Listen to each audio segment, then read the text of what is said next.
এইমাত্র ট্রেন থেকে নামলাম। এই দেখুন ভিড়টা আপনাদের দেখাই। এই ভিড় ঠেলে কিন্তু আমি ট্রেন থেকে নামলাম। এবার আমি ধীরে ধীরে মহিষমর্দিনী তলায় যাব। রানাঘাটের যে বড় বাজার মহিষমর্দিনী তলা, সেখানে কিন্তু যাচ্ছি। এবার আপনাদের সঙ্গে শেয়ার করব সেখানকার কী পরিস্থিতি। আজকে ষষ্ঠী।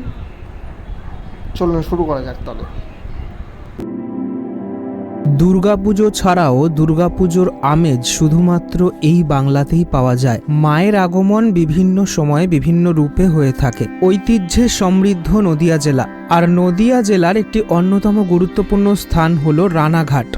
আজ আমি আপনাদের নদিয়া জেলার রানাঘাটের রানীমার গল্প শোনাবো।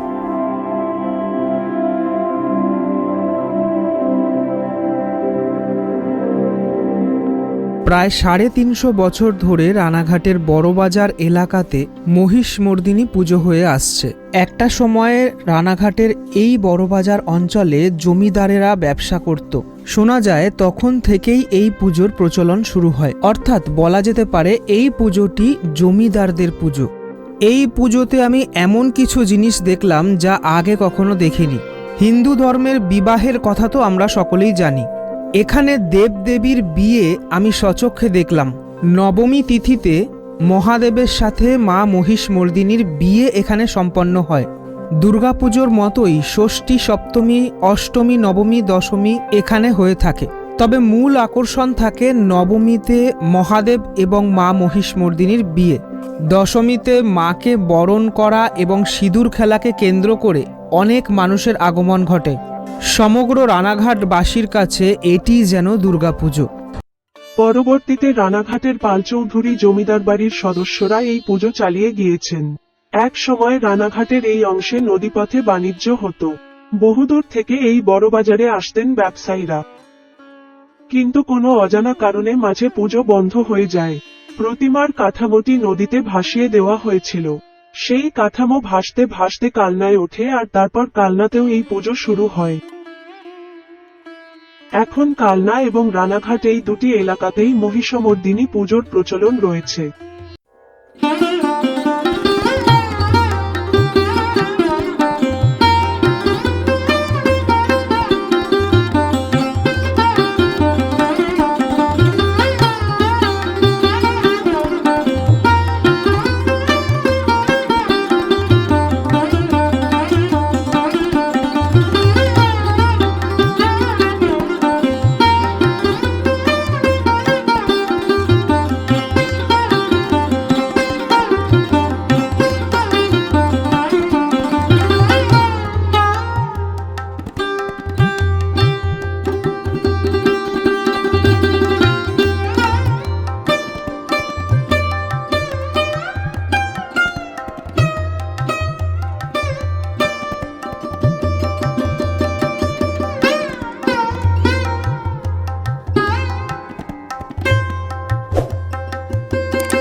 তবে আরো অনেক জায়গায় মহিষমর্দিনী পুজোর চল আছে, যেমন চুঁচুড়ার ধরমপুর, নদিয়ার কৃষ্ণনগর ইত্যাদি। তারও ইতিহাস আছে, সেসব গল্প আবার পরে কোনো একদিন হবে।